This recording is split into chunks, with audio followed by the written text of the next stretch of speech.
আমরা কিন্তু রাজনৈতিক দলগুলোর মধ্যেও অর্থনীতি নিয়ে খুব একটা আলাপ দেখছি না।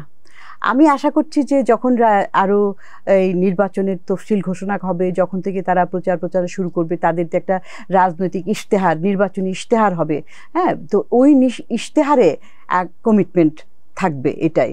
কারণ ওটা না থাকলে কিন্তু মূল আপনার এই জুলাই অভ্যুত্থানটাই কিন্তু হয়েছে মূলত কি, রাজনীতি তো এসেছে কিন্তু মূল ক্ষোভটা এসেছিল বৈষম্য।